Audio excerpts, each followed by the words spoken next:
once again to EquityHaus. For those returning, welcome back. Thank you for continuing to support us. But welcome. My name is Michael McConnell. I'll be moderating today's discussion. Appreciate everybody's time. And today's session is titled The State of Crypto in 2026 and Beyond.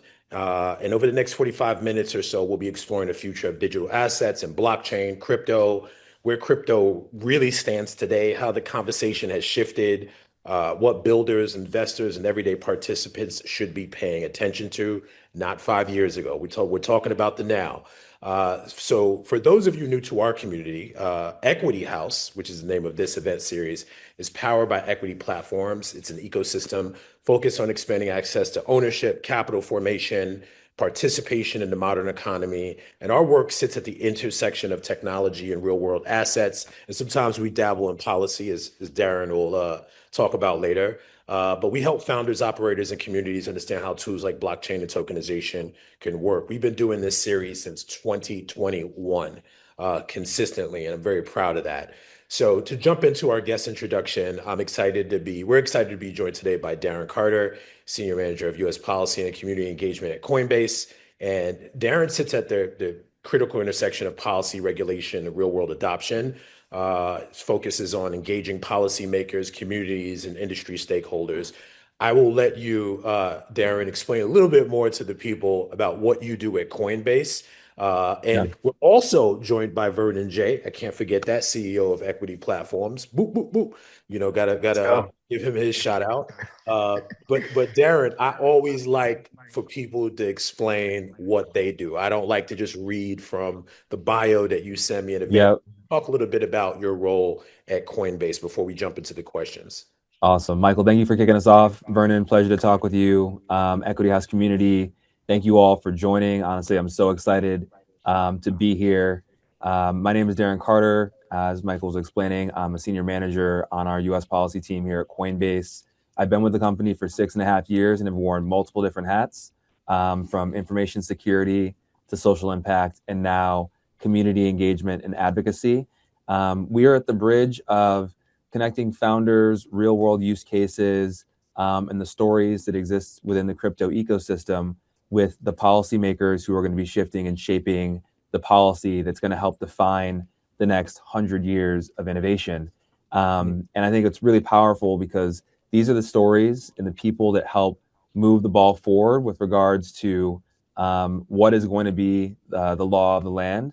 And we're really, really shaping the future in real time. And I got to give a shout out to all the phenomenal builders and people who are in the community and the advocates, because you really do have an impact on how your representatives see this industry and this technology. So for Michael and for Vernon, for the people who have been to DC and helped with our advocacy and done more direct one-on-ones with policymakers, that's been wildly impactful. That's one of the programs that I help run. We also work really closely with another sister org called Stand With Crypto that has millions of advocates all throughout the United States.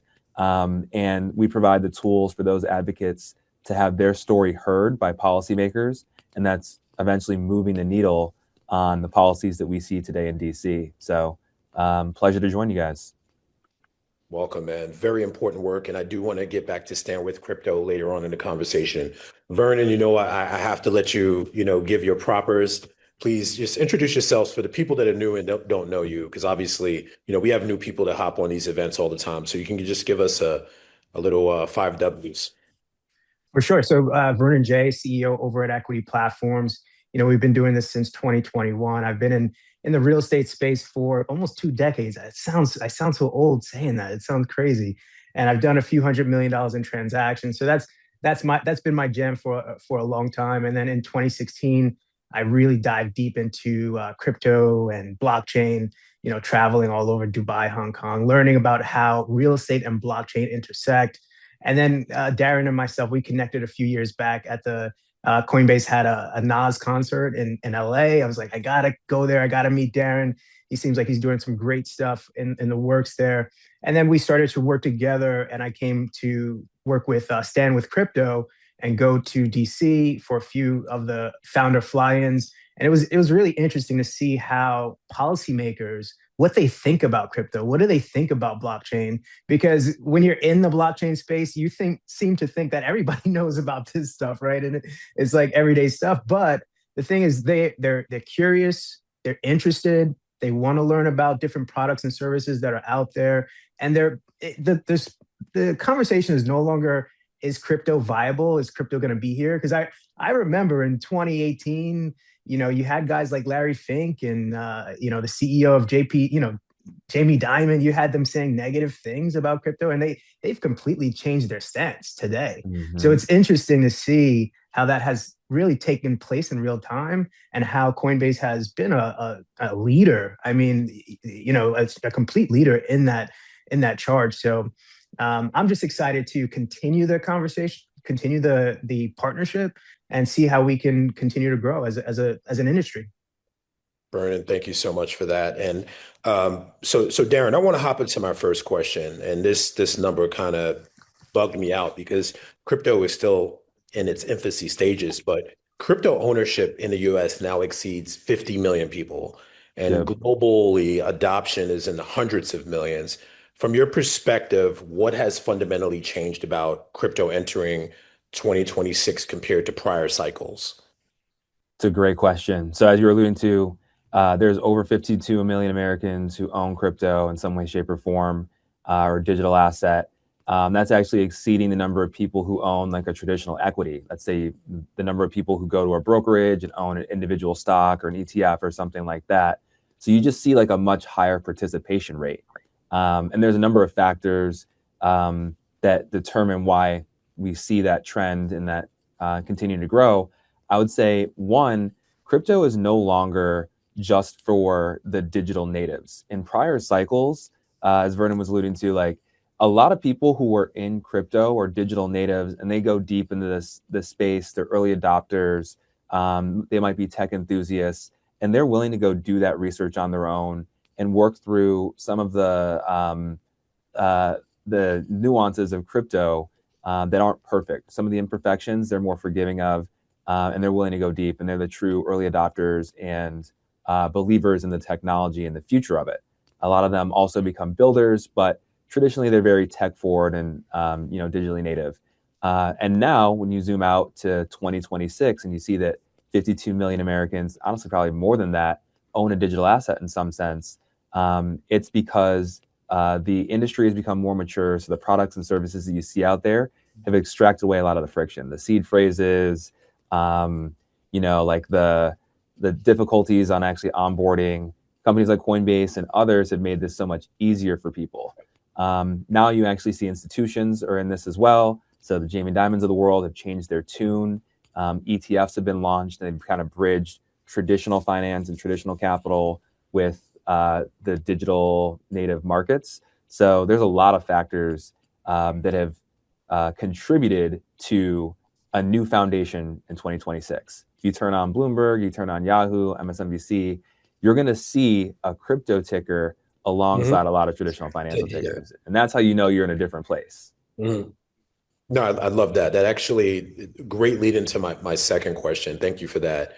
And I love how they kind of snuck that ticker up there. It's just sort of like, oh, and by the way, you can watch It's your like, crypto activity. it's so crazy how that switched up. Cause like, I remember the time before Uber, I remember the time after Uber, but I don't remember when like that explicit switch happened. But now it's just like, boom, And this is why these events are so important, Darin, because it's like we want to take a moment to like, all right, let's pay attention, right? Because a lot of this stuff happens overnight.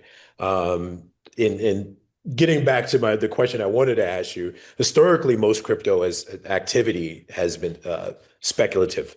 So what are you seeing real world usage today that is driven by utility rather than price? Yeah, I'm so glad you're focused on that as well. That was one of the things that Vernon and I originally connected on, right? Crypto as infrastructure and not just a speculative asset. Crypto is not a lottery ticket. This is critical infrastructure that does a lot of things better, and it's going to update a lot of systems. Obviously, early on, there was an incentive to like play with the technology in a more speculative way, and it was an easy fit to say this is going to revolutionize finance. But I think you guys have really done a phenomenal job of taking the long play and seeing the bigger picture and saying this is something that's going to actually revolutionize the real physical world as well. And the infrastructure that crypto provides is actually going to like yield other real world use cases, from housing to healthcare and you name it. So I think we're starting to move to a place where it's not just crypto as a speculative asset. You're not just watching the prices. You're actually like watching the moves that institutional players are making, that other founders are doing to actually build businesses that are crypto forward businesses, but are revolutionizing real estate and healthcare and so on and so forth. No, that's perfect. Listen, I had this question in the chamber for Vernon. Perfect segue again. Let's talk digital real world assets. They are gaining momentum. Obviously, we play in this space, right? And that's right. As Darin said, this is how you and him connected, talking about digital real world assets. Let's talk about like things like tokenization. Why is tokenization accelerating now? And which asset classes are best positioned? So, when I got into the crypto space in 2016, I saw that there was a huge divide.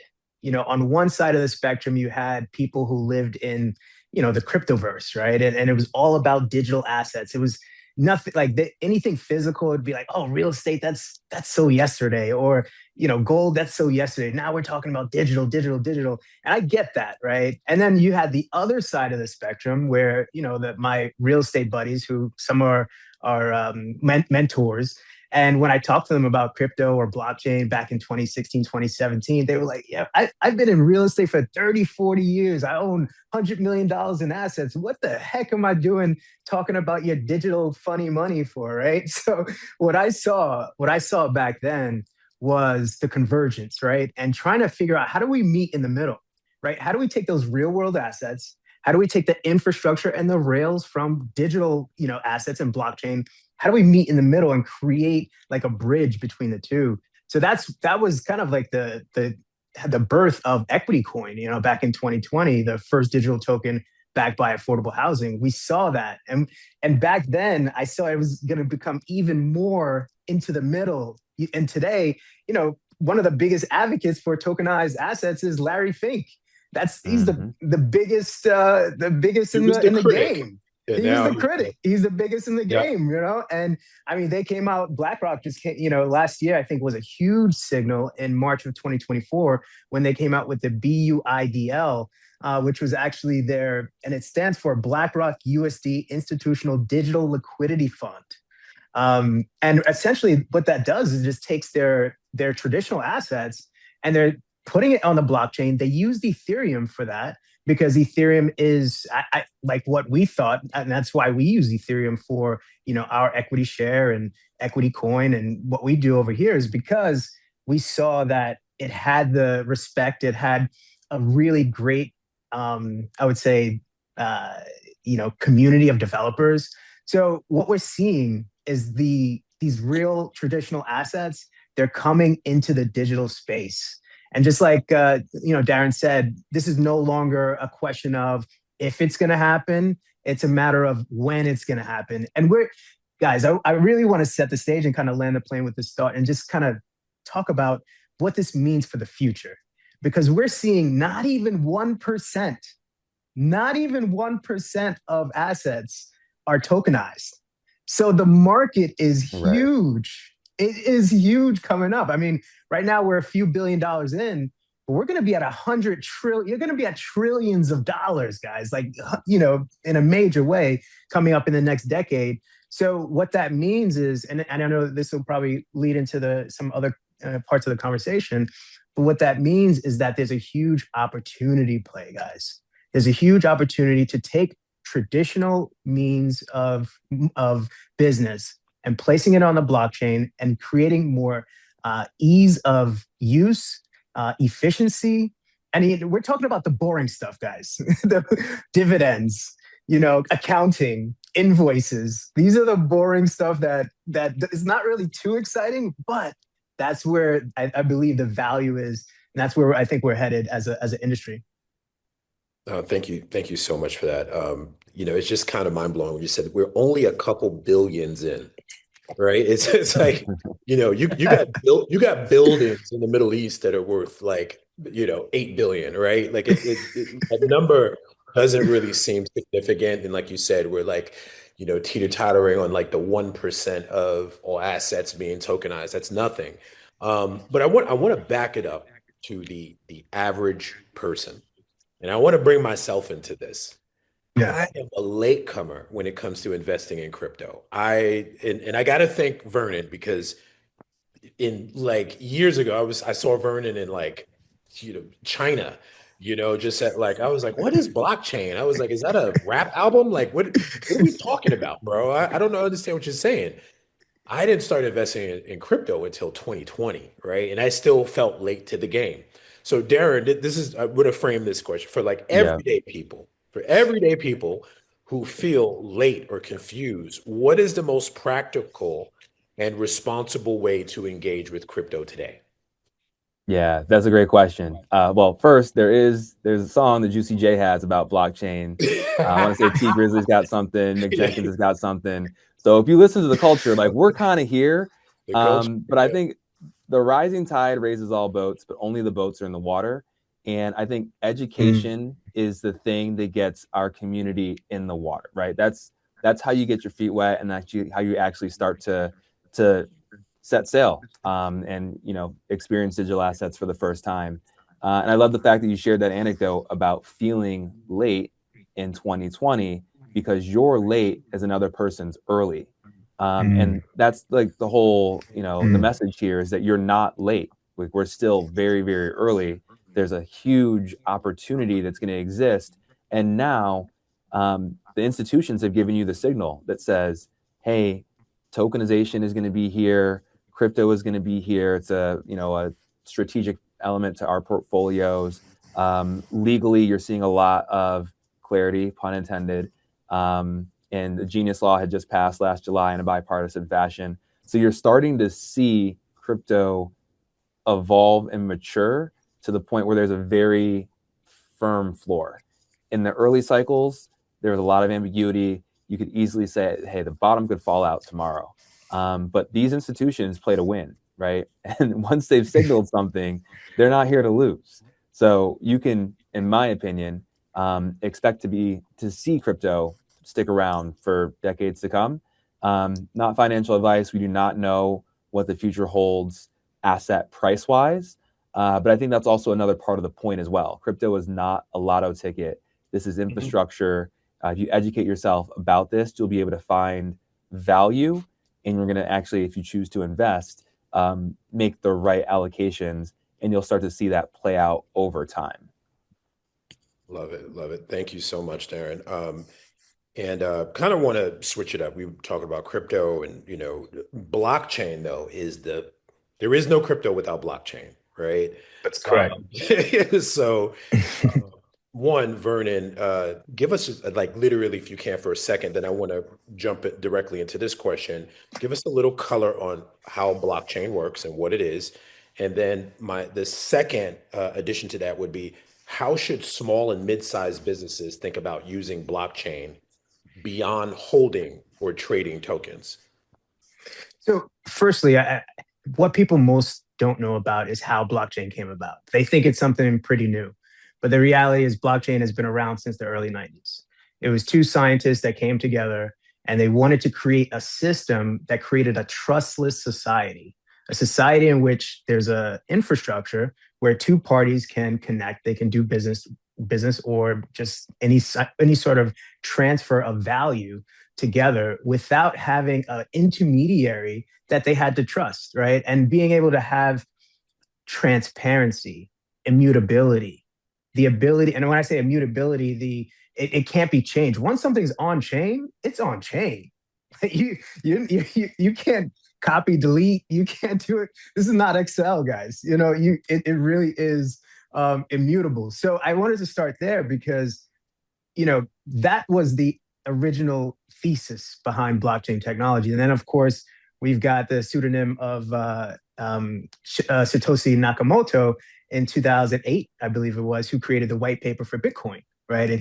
And it was because of what happened with the fallout of the global, economy. He said, you know what, there should be another way. There should be another way where we can have peer-to-peer communication with value instead of having to rely on this infrastructure, this infrastructure that's owned by conglomerates and monopolies, right? So that became I guess, the core of blockchain technology, right? And then when we're talking about like what does the future hold? What I like to think about blockchain technology is very similar to the internet, right? And websites. So, back in the early 90s, if you wanted to create a website, guys, I mean, it was super costly. You needed a graphic guy, HTML guy, all these different players that you needed to come together. And it was costly and it took months to create just a simple website. But today, you can create a website within probably before this conversation is over, right? We can create a comprehensive website using, a plethora of options. And I think tokenization of assets, tokenization of companies, of nonprofits, or even communities are becoming less of like all the red tape and all of the gatekeeping is starting to get removed. So for us, like what we do at EquityShare, last week we just launched a new module that allows any company or real estate asset to be able to tokenize in real time without needing human interaction, right? Just like now, if I wanted to create a website, I don't have to call Bob to create my website. I go to Squarespace, I go to GoDaddy, I go to these platforms, and I can do it myself. I have the rails to do it myself. And that's where I see us going in the future. I see that I'm going to see that most, if not all, in the future, all businesses, all assets, they're going to be on chain. And the reality is we might not even know that they're on chain because we've created infrastructure that's so easy to use that you don't even know you're using blockchain technology. It just is the best and most efficient way of using it, right? So I think that's where we're headed. And I think if anybody on this call is thinking about tokenization, do the research, see that it's not that crazy. The gatekeeping is getting removed, and you have platforms like EquityShare that are allowing you, the user and the owner, with the ability to move forward without any of the red tape. Excellent. Thanks, Vernon. And just because we're at the halfway point now, we are going to open up in the next probably 10 to 15 for Q&A. I do want to extend a longer period of time for Q&A because we have a lot of people in here and they're still coming in. I'm trying to keep my eye on it. I keep adding people to the conversation, so that's exciting. Darin, we have seen major institutions launch on-chain products and ETFs in the last 2 years. What does that signal about where crypto is settling in the broader financial system? Yep. These are massive signals that can hide in plain sight in just a simple headline. BlackRock launches Bitcoin ETF. JP Morgan decides to experiment with Onyx blockchain. PayPal is interested in crypto for merchants. These are headlines that can blend in, but indicate a massive shift in that bridge between traditional capital and digital markets. So in prior cycles, again, even if institutional capital was interested in exploring Bitcoin and Ethereum and so on and so forth, it was a regulatory hurdle for them to actually enter that market. And now that red tape is being taken away, they're launching products. These are some of the fastest growing ETFs in the history of financial markets because there's so much demand. The fear that everyday people feel like, oh, I think I'm late as an everyday person. Imagine how institutions felt for years as they started to see Bitcoin perform year over year over year. So the headlines that you see, the ETFs that are being launched, these are literally the opening of floodgates. And now that road is open, you're going to start to see institutions continue to enter the markets. And I do think that's so important why everyday people take education seriously, and also are cognizant about how and when they're entering. And I do also want to give a shout out to our partnerships team here at Coinbase. We actually, a month ago, announced a big partnership with Operation Hope. So throughout 2026, be on the lookout for more educational content and activations with the community to make sure that our boats are in the water too. No, I thank you so much. That, man, you just set up the next question was perfect. I have two more questions, and then we're going to go into Q&A. But with so much noise in the space, right? And as a person, let's just say that's new to crypto, or a person who's versed in it, where should founders, investors, and operators, um, people just go for credible information and policy signals, and why? Because I'm seeing, if you really want to be on top of it in crypto, you gotta always be looking out for the signals. So what are some Yep. platforms besides the one that and you can double down on it if you want to keep talking about it, but what are some platforms that you would look into? And then Vernon, I would love for you to share your take on it. Yep. For sure. My take is that you need a balanced media diet. You maybe need like 3 core food groups here.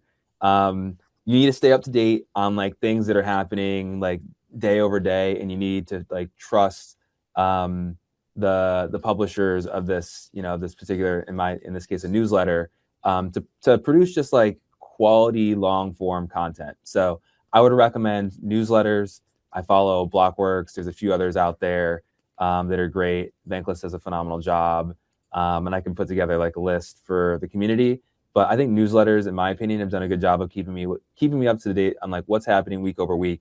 And you can click in and you can kind of like read and get like a real understanding. The second component of your media diet is crypto Twitter. Now, careful with this. Lots of, oh snap. Okay. Crypto Twitter, shout out crypto Twitter. Just not sponsored by them, by the way. Yeah, crypto Twitter, like you just got to know what's happening in real time. But be cognizant, again, not financial advice. Don't take anything you see on crypto Twitter as complete truth, but it can be a great place to just like find signal and just see what's really happening beneath the surface. A lot of what happens in crypto Twitter will bubble up into a newsletter and get formalized in something that everyday people can read. And then if you really want to go deep, you have to do some research. Coinbase Institute has a website where we actually publish like long form thought leadership, in-depth analysis, something that's, a multi-page PDF that you can sit down with and like really dive in. And that's if you want to go deep on a particular topic or like really understand from a data-driven perspective what's going on out there. So you need your deep research, you need your crypto Twitter, because that's just where a lot of stuff is happening. And also you need your newsletters to just kind of like know what's going on. And the headlines will give you a signal as to like the momentum and the direction in the industry. Excellent. Vernon, same question. What Yeah, are some platforms? Darin really hit it on the nail, man. I would just add, of course, I'm going to plug in Equity Report, because we've done a lot of deep dives into regulation and the progression of the industry as a whole. So you can go to equity.report and sign up for that newsletter.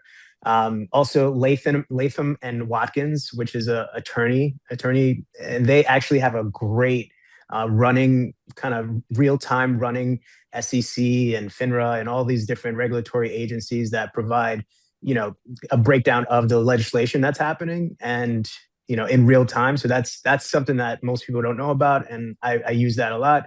CoinDesk has been, a go-to for me for a while. And then the Block as well. And even if you go to, just to plug it in, if you go to Equity Report, we just did an article on the top 10 regulatory policies that are shaping the blockchain industry, and everywhere from the Genius Act, of course, where we spoke about in the U.S., to MiCA. I think it's MiCA in the EU.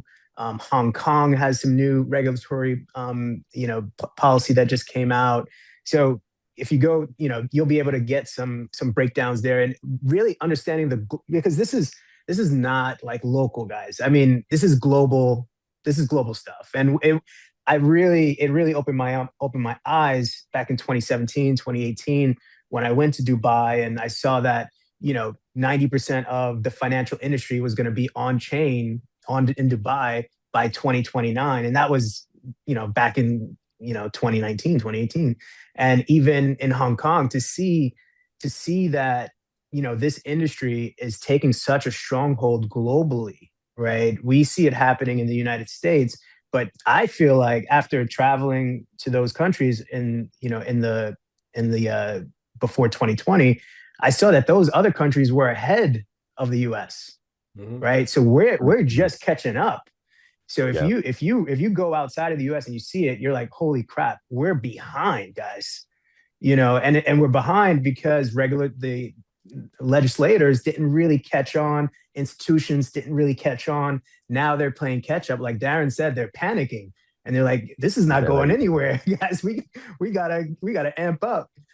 So being able to understand what's happening globally is important, guys. We have to understand the local landscape, but we have to think global.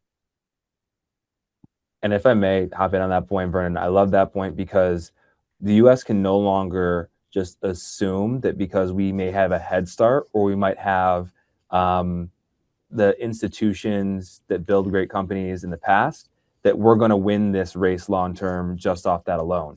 So we are playing catch up.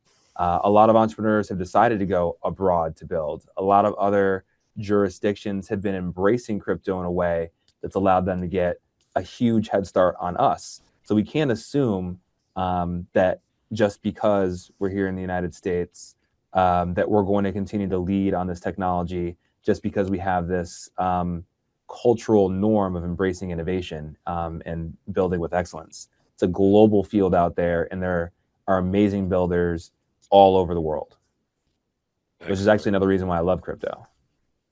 Yeah, no, when I work internationally, I work with people from all over the world. It's so funny how savvy and in tuned they are when it comes to blockchain and crypto. And it feels like, from a just general population perspective, we're still just catching up with even the terms that we use when we're talking in business meetings. So thank you for that. And I think this question kind of, touches on it, but like looking ahead, what is one thing builders should stop doing and one opportunity in crypto that is still widely underestimated? I'll hop And in first. yeah, you can hop in first on that one. I see Vernon, you can so touch. many people are building solutions in search of a problem sometimes. I'm seeing a lot of similar products out there. It's another DeFi protocol that's trying to do X, Y, and Z. And I think that as the market becomes more and more saturated with that, it's going to be harder to compete in that space. And I think people are also craving other more unique and innovative use cases for crypto, not just financial use cases, things that really impact the real world. Because that demonstrates to me that they know that this is infrastructure that's going to add value and not just an asset class. So I'd say, we don't need another DeFi protocol. We can stop that.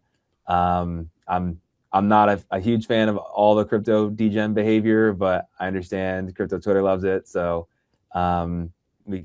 that can continue to go on.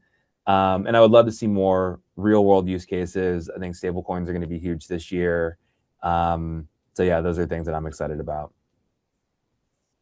And I would just kind of piggyback off of that and just say, like, the builders today, we need to stop talking about and trying to focus on speculation and really focus on the real world use cases and being able to build things that, and let me back up. The days of coming out with a white paper, and then raising money and then going, those days are over, right? You've got to have substance in what you build. And we can't just be building for the hype cycle. We need to be building for the long term. And that's how equity was. That's the essence of equity. Like we said, look, we're going to be backed by affordable housing because that's one of the things that we need as a society. So thinking about things that are kind of boring. What's the most boring thing in your business that you can think about? Now put that on chain and see how exciting that can create efficiencies in that. So that's what I would kind of bring to the forefront for everybody today, because yes, it's still exciting. Yes, there's still, ways to to create value. But let's think about some real world case studies more than anything.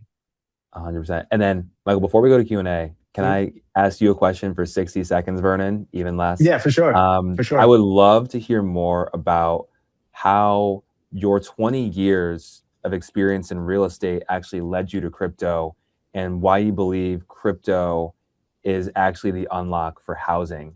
Because ironically, the Senate Banking Committee is a committee of jurisdiction over both housing and crypto. And I think it's so interesting to have a conversation out loud for everyone to talk about how there's actually synergies there. No, for sure. So, I got into it because in 2017, 2016, I had started building my real estate portfolio, and I wanted to like 10x, 100x. Like, how do I have the knowledge base, right? I know what I need to do, but then how do I take my small buildings and, create bigger portfolio, create technology, create, intellectual property.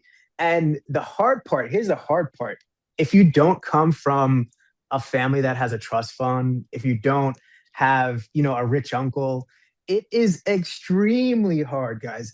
Almost impossible. It almost feels impossible for you to go from, 5 units to 100 units because the bank is going to say, listen, I'll give you this loan for $2 million, but I need to see that you did 3 deals that are similar to this deal, right?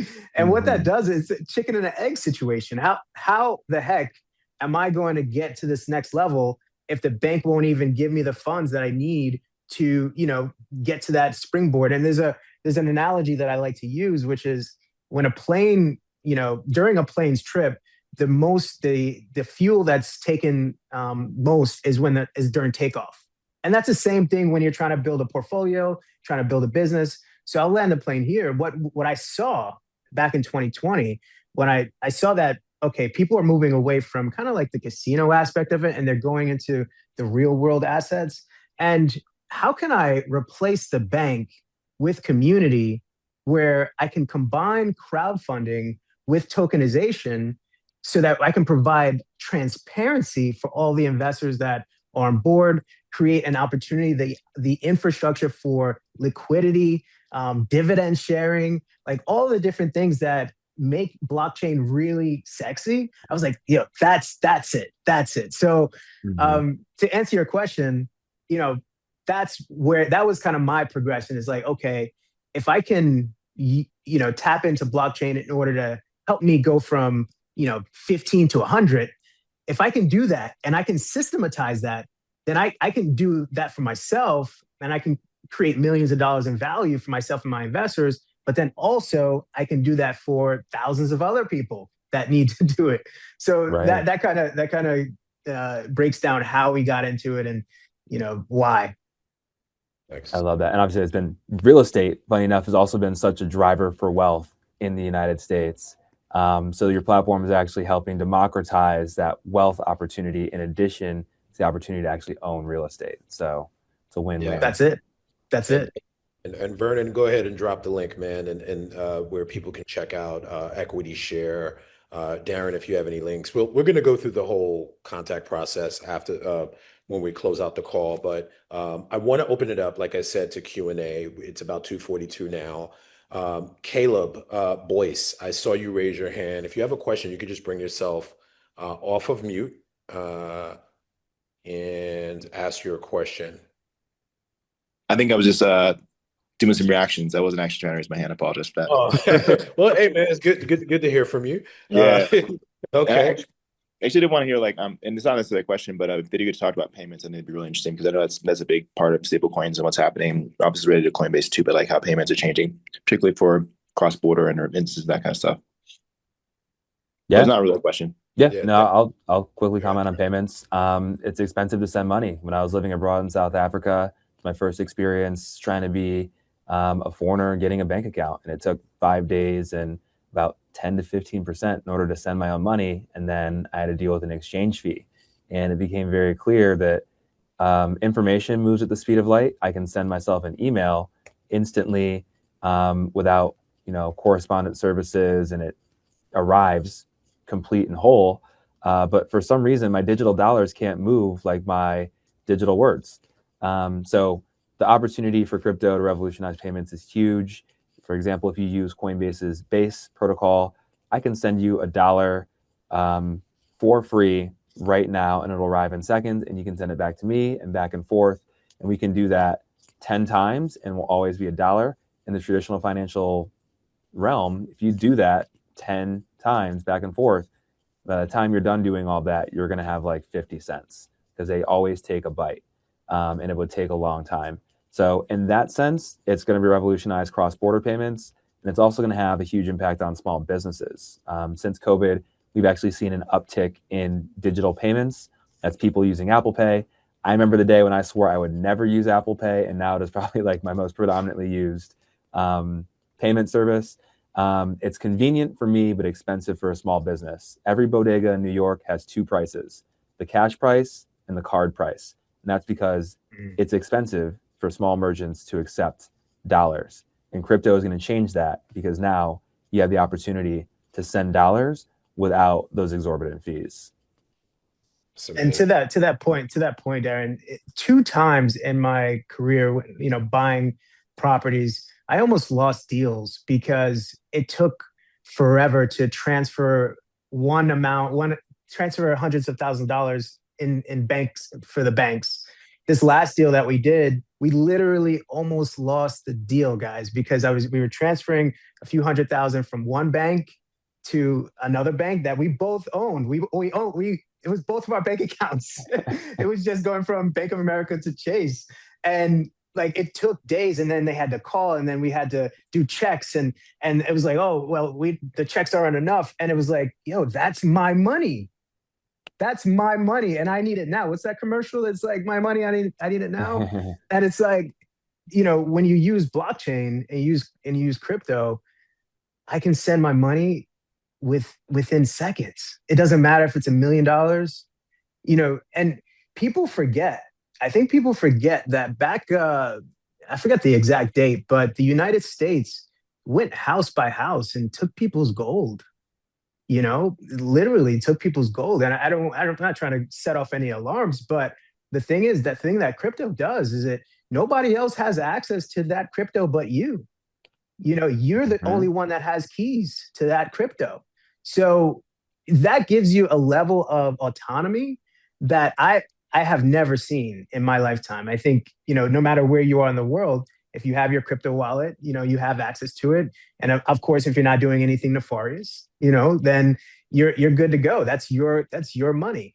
So I think, that right there is one of the reasons why crypto is so important, especially where we're headed. And just look at 1929, guys.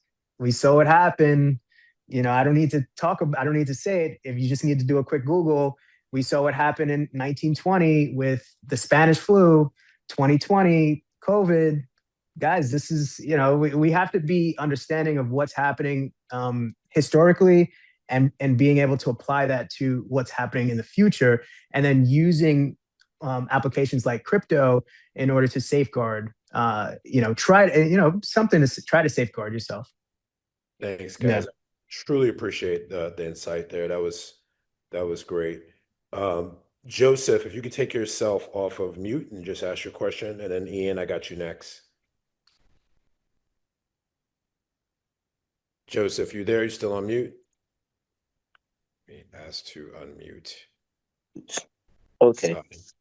Good afternoon, everybody. This is less of a question, but the Senate Agricultural Committee, which I'm not sure if everybody knows, but they were responsible for part of how crypto is going to be handled in the United States. And they had a vote today on their markup, and it did pass. I actually found that out because I watch this stuff all the time. I found that out as I was logging into the Zoom meeting. It passed along party lines 11-12, so it was a very narrow vote, and they sided with the banks. So the tokenization, no, not tokenization, I'm sorry, the dividends and other payments for people with stable coins with by their markup is probably going to go to where only the banks and not the issuers of the stable coins will be able to pay dividends or interest. So I'm happy to help address that as well. I'm actually here in DC. I did watch the Senate Ag markup. A lot of what I do on my day-to-day basis also includes having conversations, educational briefings with Senate Ag and Senate banking staffers. So we've had conversations about this. If you and everyone can go watch the Ag markup today. It's actually kind of fun to see members on the committee discuss this. And Senator Booker, Senator Klobuchar, Senator Bozeman all had comments proactively and positively talking about the move towards clear market structure legislation. That's what's on the table today. Another bill that passed in a bipartisan fashion out of the House and Senate back in July was Genius. This actually helped clarify the federal regulations for stablecoins. And an element of Genius was the fact that stablecoin issuers like Circle cannot pay interest or yield or dividends or however you want to describe that activity. So that's already been codified into law. And now there's a conversation about third parties being able to offer rewards, kind of like how AT&T, Verizon, T-Mobile are allowed to offer rewards to incentivize you to come onto their platform. Hey, if you switch to Verizon right now, we're going to give you guys 2 free iPhones or whatever it may be. That's the type of reward that third parties can offer to attract other people to their platform. So that's a conversation that's happening live right now that will have an impact on the Senate banking legislation. On the Senate ag side, if you listen to Cory Booker and Senator Klobuchar as well, they said that they actually want to get there. They said in its current form, there were certain principles that they felt like need to be reflected in a future draft. And Bozeman acknowledged that can actually be fixed in other amendments going forward. Ag has like a particular piece of the broader market structure legislation, but they would be the regulator over commodities, essentially. That's why it's in the Ag Committee. There's another element of this that will be addressed in the Senate banking bill. But Joseph, I'm glad that you're plugged in on all this, and the fact that you nerd out like myself and love to watch these things is really fun. And we can probably chop it up about the future of legislation. But I will say it's a positive note that it passed out of committee. It's not surprising that at this particular phase, you saw a vote on party lines because the ag has a honestly smaller and easier piece here. And I think it's going to be really interesting to see how we move towards a Senate banking markup as well, because once you have those two pieces after they pass out of committee, then you have a path forward to actually taking this to the Senate floor, having the entire Senate vote on this, and then, hopefully move towards law that both sides agree on. And I also want to note that this session, the Genius Act was extremely bipartisan. And then in the previous Congress, McHenry and Maxine Waters had advanced what was called Fit 21, similar bill, but in a very bipartisan fashion as well. So we don't want crypto legislation to become red versus blue. And red versus blue only hurts our country overall in all elements, no matter what issue we're talking about. Because again, we compete in a global forum. So there's no benefit to Team USA going in and beating each other up if we're doing East versus West. When we're over here, we're headed to the Olympics. I want everybody at their absolute best. So when we're training and we're sparring, that's great, right? Compete, but don't take your eye off of the prize. This is a very global competition that we're facing. So yeah, those are my comments on the market structure piece. Okay, I just wanted to add to that Saudi Arabia released their CBDC today, and if we don't stop this bipartisan bickering, everybody else is going to be ahead of us, and we will not be the crypto capital of the world. In fact, we're going to be the heel of the boot of the world. And it's a real risk. It's a real risk. Joseph dropping gems, man. Thanks, man. Right. We really, really appreciate that. Thank you so much for contributing. So we got two more. I'm going to try to squeeze these in. It's about 2:53. And so I will ask everybody to be brief. Ian, can you take yourself off mute? Sure. Thank you so much. Okay, I'll try to go quickly. I just want to say, firstly, Darin and Vernon, thank you so much for this conversation. Very enlightening. And I've been following, Vernon, your work for years now after getting turned on by Quasi and Jay from My Over Life. And it's just very inspired by your work for years now. So thank you. Just really quickly, I'm the COO of Oak and Acorn Only for the Rebels. We're the first sustainable denim lifestyle brand born in Harlem, and we pay homage to the legacy of indigo and denim making in America. I add that about myself to say that we right now, in addition to making denim and our goal to make the best denim in America, is also we've been doing a lot of work around coalition building of the manufacturing suppliers, contractors, brands, organizations in this country with the goal of building an innovation hub and a school.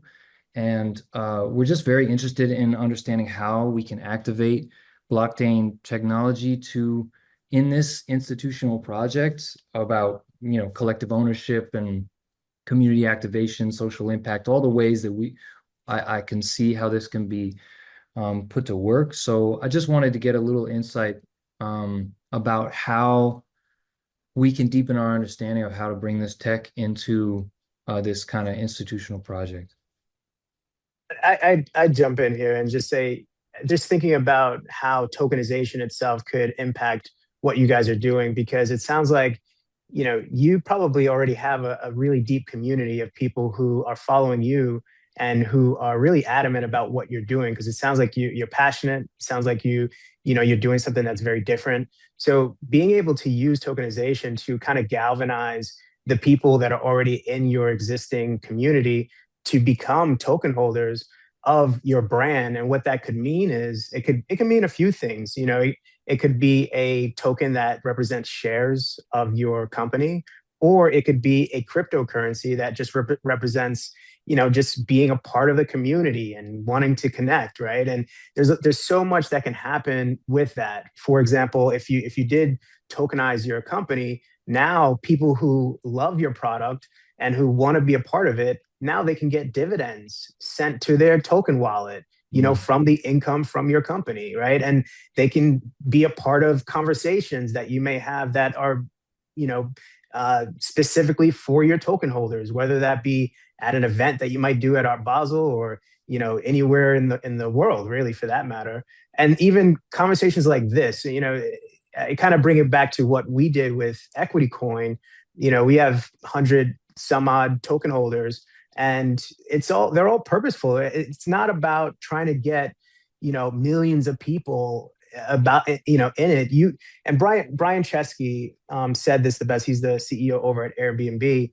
It's not really about a million people kind of liking your product.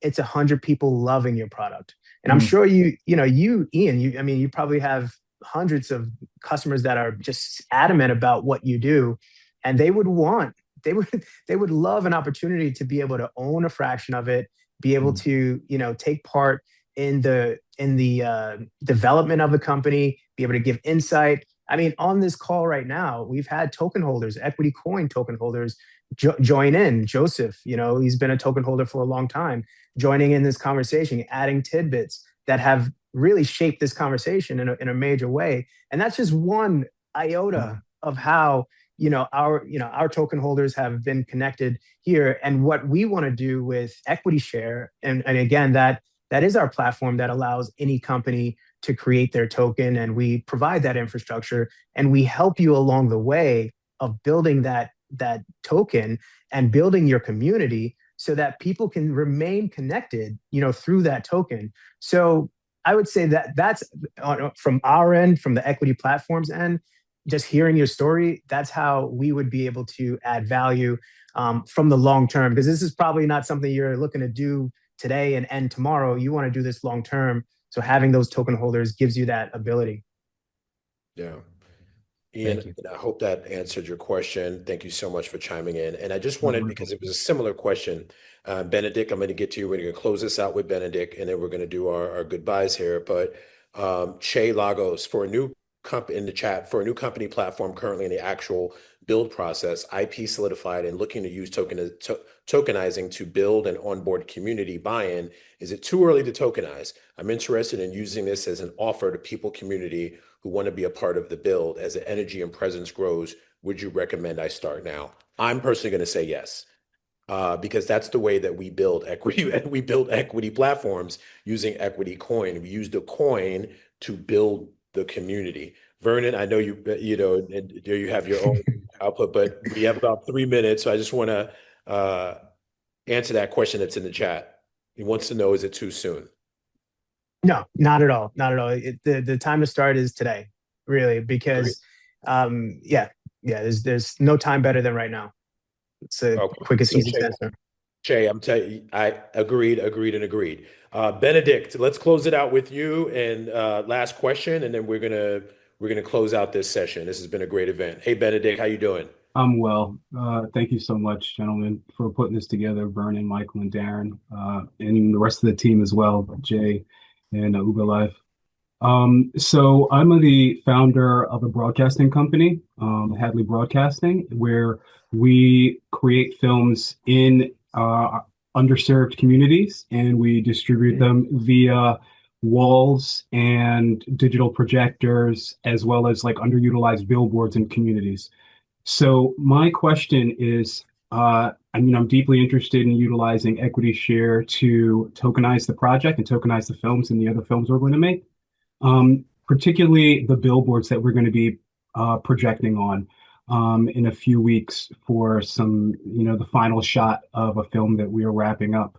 We don't own the billboard, but we do have full blown out permission to do it, and we have a great relationship with the owner of the space. And we're wondering, how would I go about like utilizing equity share to tokenize the billboard, tokenize the projectors themselves? I think this would be a conversation to be had and figure out the what's surrounding it, right? Are you looking to tokenize the ownership of those, the physical assets there? Or is it the company itself? Does the company have intellectual property? Just understanding what the assets are. And assets can be human resources, intellectual property, trademarks, patents. It could be real assets, real estate, right? So it really runs the gamut. So I think that's where we would start. Okay, what are we looking to tokenize? And even if we didn't want to use assets, let's say we just wanted to use it as a kind of a contribution token, where people can contribute as a nonprofit, right? If you had a nonprofit where they can just contribute and they can own these tokens that are not an investment instrument, right? And I think it's important to understand the difference between if a token is an investment instrument or if it is a cryptocurrency, which is similar to the yen or the dollar or any of those other currencies versus the assets that are tokenized. So I would say let's figure out what are we looking to tokenize, and then from there we would give you like a comprehensive plan as to do that. But yeah, I'm excited to talk and see what that looks like. Yeah. So Vern, just on that, Vernon, drop your email in the chat. We always do this. And Benedict, so he's going to connect with you to help you figure out that plan. Because that's what we do. We just basically have these phone calls every day, talking to people how they can, tokenize their assets, and really it's about strategy for us. So he just dropped his cal, so you can access his calendar and get some time with Vernon Jay. So guys, we're closing this out. Thank you, Benedict. Darin, thank you so much for your time, man. I know you're in Washington right now doing the good work. Is there anything you want to close out with? Anything you want to say? Something exciting that's coming from Coinbase? I know you touched on, a new platform that you guys have. I know you touched on we didn't get to really touch on stand up for crypto, maybe next time, but what is something that you're excited about? Awesome. I want to say thank you all. This has been a phenomenal discussion, and I'm always excited to, to be invited to speak to the community like this. So excited to do more of these in the future. Two things that are top of mind for me. One, on the policy side, I'm really hoping that these next 2 months are going to be really momentous for policy in the United States. Again, we don't want any bipartisan bickering. We want bipartisan progress. And that's exactly what I'm excited to see. So be on the lookout for that. Please tune into the headlines to make sure that you guys are monitoring that, because that is going to be another one of those milestone moments that you don't want to just see buried in the headlines. And then throughout the year, get excited about joining Stand With Crypto, B, our partnership with Operation Hope. We're going to be pushing out more content and educational materials with them. And then for people who really want to just experiment with this, if you're absolutely new to crypto, I would absolutely recommend downloading the Base app, getting maybe $20 worth of a stable coin, and just playing around. Because again, the stable coin is going to hold its value. $1 is going to be $1. So your 20 is always going to be 20. And you can figure out how to use it. And then once you feel comfortable with the platform, then you can start to dive in and do some other things in the crypto world. But that's a great way to learn. Hands-on, the Operation Hope piece, and then be on the lookout for like any major milestones, specifically in the policy world. Again, today we literally had the Senate Ag markup. So we're just waiting on banking, and then we're good to go. Listen, And Darin, can you do us a favor and put your LinkedIn link in the chat, and we'll keep this open so that people who want to linger around and be able to copy some of the links that have been circulated in the chat. These are really key links, guys, and I want to make sure everybody gets them. Man, Vernon, you taking my job, man. My bad, bro. My bad. So I was just about to ask about Darin's mixtape, because I mean, this brother's just dropping pure heat. I once again, thank you so much, man. And as Vernon expressed, we're very easy to reach, guys. I dropped my LinkedIn in the chat. This is also about community. So the question that Che asked, which was like, is it too soon to tokenize? Like, look, just giving you some perspective. When we launched equity platforms, we used equity coin as a vehicle to bring the community together. Everybody gets a piece, right? And it really was an incentive tool to bring, and an excuse to bring people together. We've had people meet within our community and get married. We've had people meet and do business together. So also keep community at the front of your mind. It's not just, that's the beautiful thing to me about crypto is, and blockchain and some of these infrastructures, they're also bringing like-minded people together. So once again, we want to thank everybody. We do these every other month. Please go to Equity Platforms on all social media channels and follow us and keep up to date what we're doing, keep up to date with Darin and all the amazing work, because he is on Capitol Hill fighting, all right, for legislation and fair representation and mass adoption of crypto. So thank you, everybody. Have a great Thursday and stay warm out there. Thank you. Thanks, guys. All right. Thanks, everyone. Really appreciate this.